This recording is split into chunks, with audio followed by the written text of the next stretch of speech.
ce soir ce sera un ASMR spécial manette Nintendo avec de la Super Nintendo, de la NES, de la Wii, de la Wii U, de la Nintendo 64, de la GameCube, de la Nintendo Switch. Et plus tard je vous proposerai peut-être un ASMR spécial console portable Nintendo ou console de salon Nintendo. Mais attendez, ASMR manette Nintendo, je ne vous l'avais pas présenté auparavant. Je vous l'ai pas déjà fait cette idée. J'en ai tellement sorti des vidéos ASMR que malheureusement je ne peux pas me souvenir de tout. Et si on compte les vidéos faites sur les autres chaînes, alors là, laissez tomber. Beaucoup trop de choses, beaucoup trop de concepts, beaucoup trop d'idées différentes sortent de ma tête, sortent de mon esprit créatif. Mais avant de commencer à manipuler toutes ces manettes, je souhaite une action de votre part. C'est le pourboire ASMR. Attendez, vous ne savez pas ce qu'est le pourboire ASMR? Eh bien c'est tout simplement le like, le petit j'aime sur cette vidéo. C'est ce qui me permet d'obtenir du référencement. Si je vous le demande pas, il y a 50% de likes de moins. Quand je vous le demande en début de vidéo, d'ailleurs vous pouvez tout de suite mettre le petit like. Vous avez juste à appuyer sur l'écran avant que vous vous endormez ou avec votre souris. Regardez tout de suite. Là, vous voyez le petit j'aime. Hop, vous y allez avec le doigt. Hop, vous prenez votre souris. Tac. Et voilà, c'est tout simple. Et c'est beaucoup pour moi. Et donc,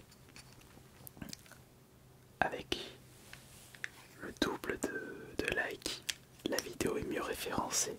C'est pour ça que c'est très important et que j'essaye de vous le demander le plus souvent possible.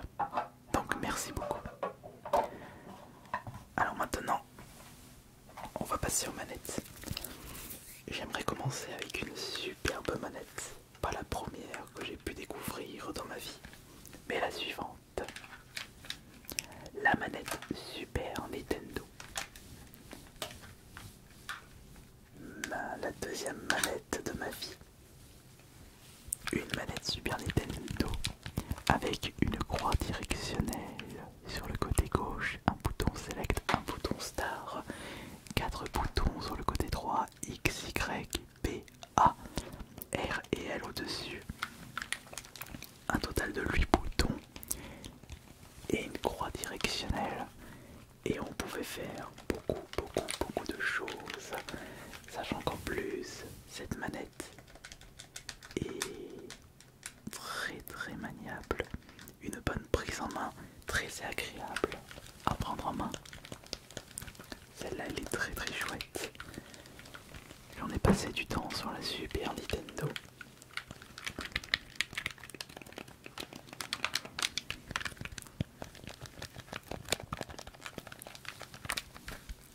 Le bouton B pour la couleur jaune, le bouton A pour la couleur rouge, le bouton Y pour le vert et le X pour le bouton bleu. On peut en faire des combos, c'est en Killer Instinct. Et si on se débrouille bien, on peut détruire tous ses adversaires sur Street Fighter ou sur Mortal Kombat.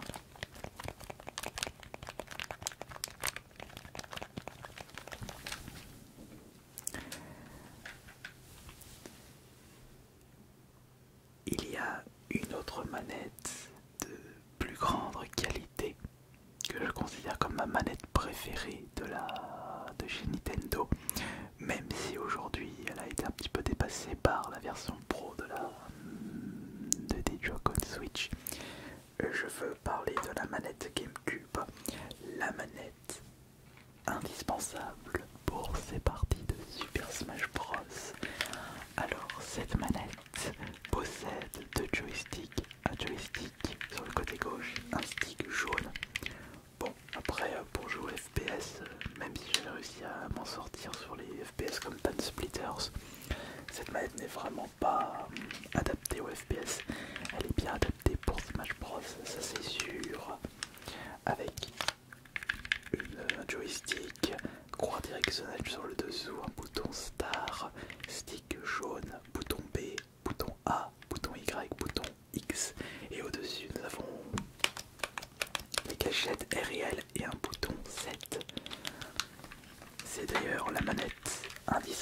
indispensable pour réussir toutes les courses en mode master sur F-Zero GX, le meilleur jeu de tous les temps, le meilleur jeu GameCube, le meilleur jeu de course, le meilleur, de meilleur, de meilleur, de meilleur, de meilleur.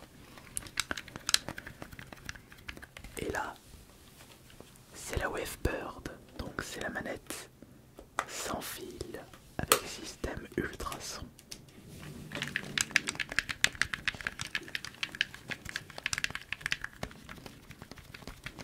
Excellente manette au passage.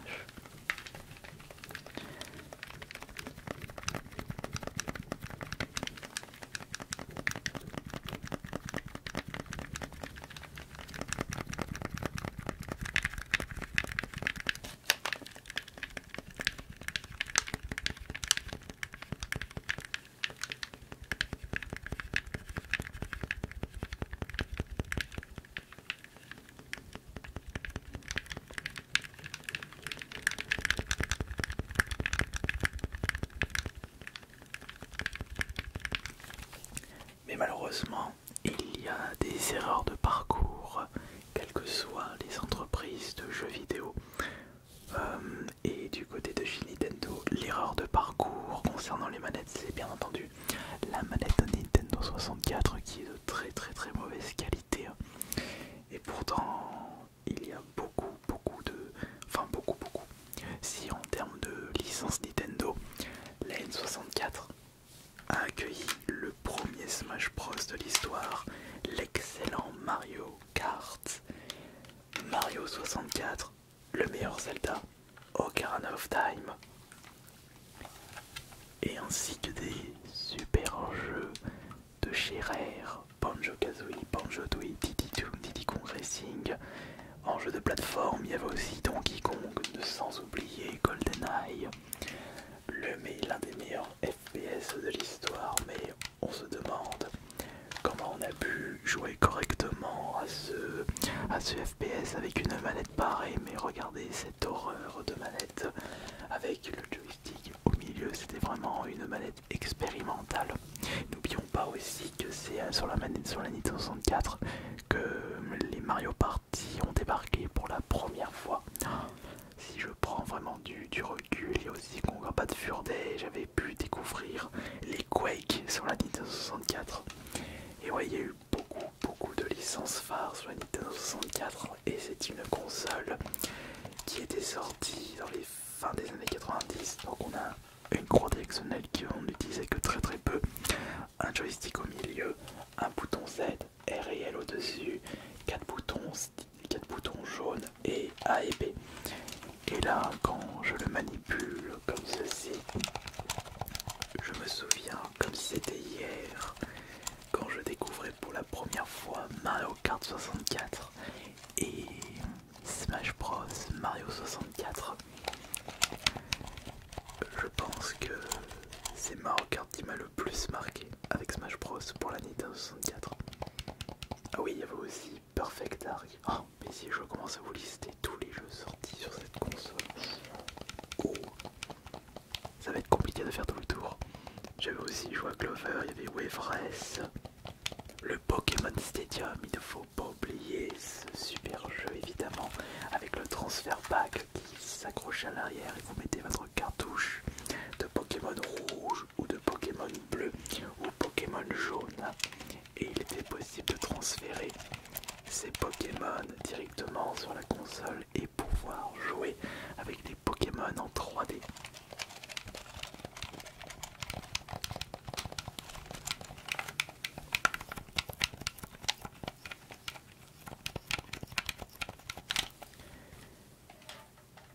Mais pourquoi faire aussi compliqué alors que la manette la plus simple de chez Nintendo est la plus vieille et la plus solide avec le temps? Il existe encore beaucoup de joueurs qui prennent plaisir avec les jeunesses. Il y a un certain charme par rapport à leur simplicité et surtout à leur bande son. C'est ça que je trouve incroyable avec les jeunesses. Ils ont ce quelque chose qui les rendent charmants. Même si j'ai plus de plaisir à jouer avec les jeux Super Nintendo et c'était ma première manette de jeu vidéo. Ce rectangle hyper solide et simpliste en même temps, possédant 4 boutons et une croix directionnelle, le bouton A, le bouton B, la touche Start et la touche Select et la croix directionnelle. Et je vois encore les compétitions de Tetris sur NES où on voit différentes techniques de la part des concurrents, comme avec des gants et ils tapotent sur le dessous pour pouvoir faire certaines manips et être plus rapides sur les actions. Ce sont vraiment des fous qui ont passé leur vie sur le jeu Tetris sur NES. Certaines personnes m'étonneront toujours de leur dextérité et leur motivation à devenir les meilleurs sur un jeu.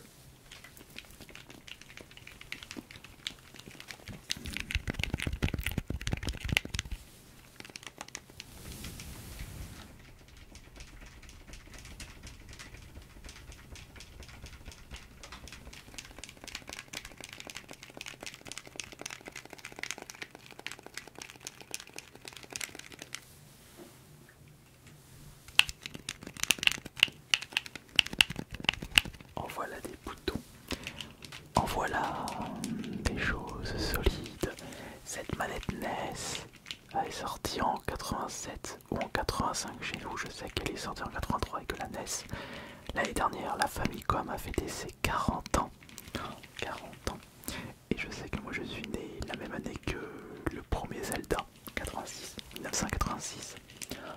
D'ici 2 ans, je fêterai mes 40 ans. Est-ce que j'en aurais fait des choses en 40 ans? Évidemment que oui. Et quand on atteint 40 ans, c'est comme si on a fait la moitié de sa vie. Moi je me dis que c'est à partir de 80 ans qu'on a réussi sa vie.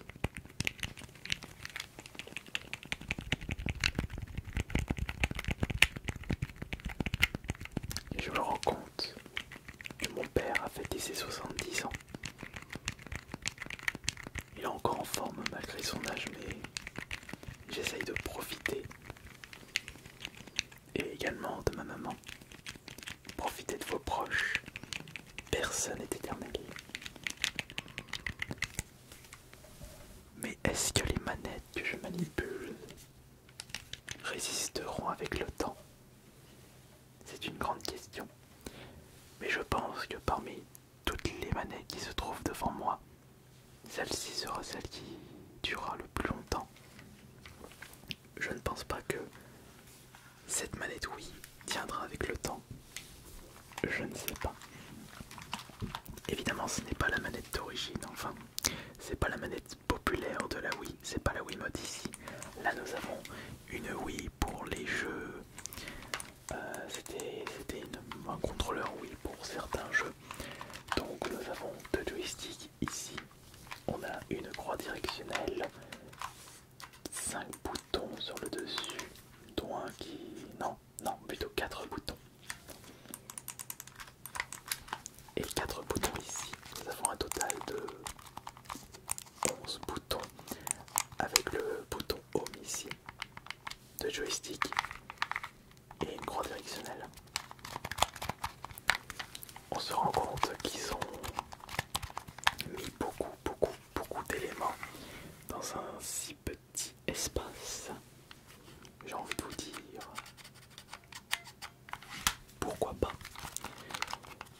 Mais d'après mes souvenirs, j'ai dû utiliser qu'une seule fois cette manette et je ne peux même pas vous dire c'était sur quel jeu.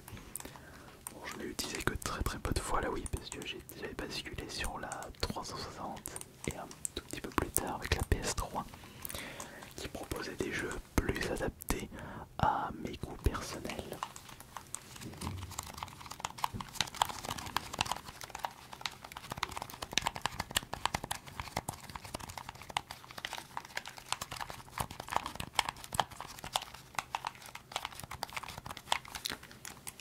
Et juste après est sorti la Wii U, un accident de parcours de chez Nintendo.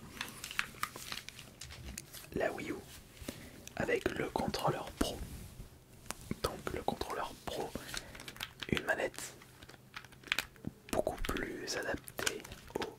Enfin, quoique plus adaptée, je ne pense pas.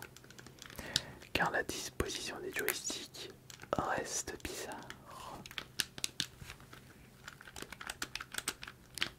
Ouais, une disposition du joystick reste bizarre parce qu'ils sont à l'extrémité gauche et droite de la manette. Nous avons les 4 boutons sur le dessus, les 2 gâchettes et les 2 boutons R et L, Z et R.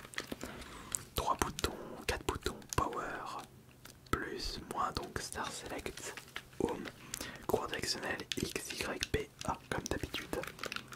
Bah, c'est comme la manette Super Nintendo. Et c'est pareil que la manette Wii classique, voilà, c'est la manette classique de la Wii. Je viens de me remémorer.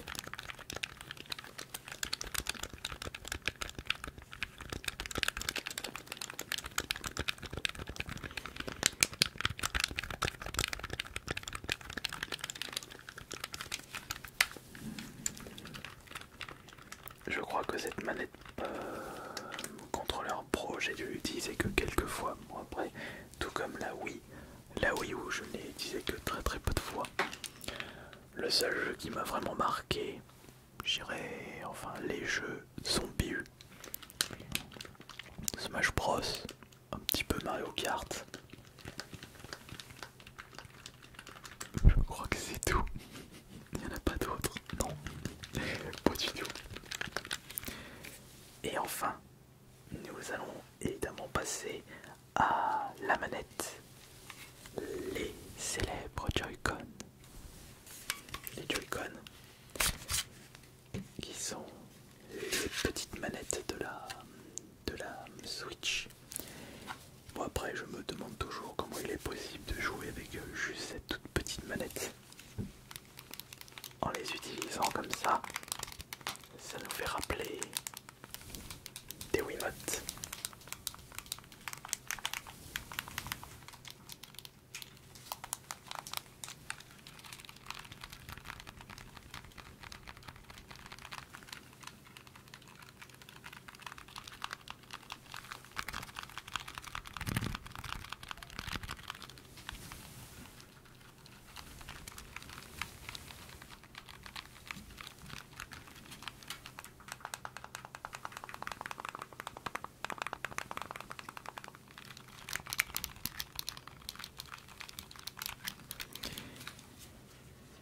Bientôt la Nintendo Switch 2 l'année prochaine.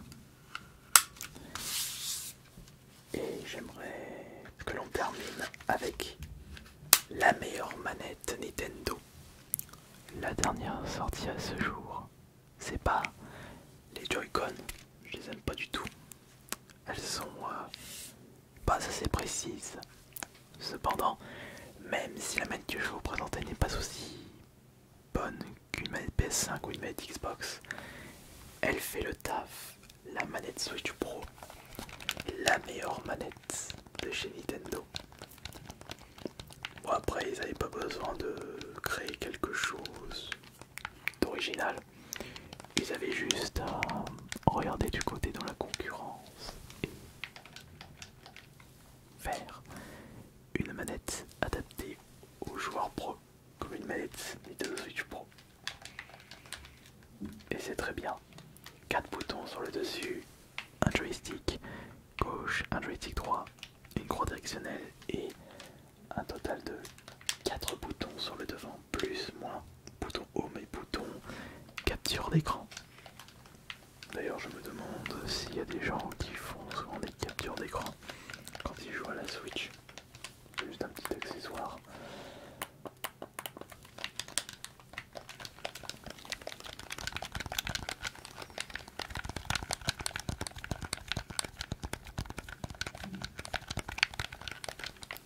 J'espère que cette petite vidéo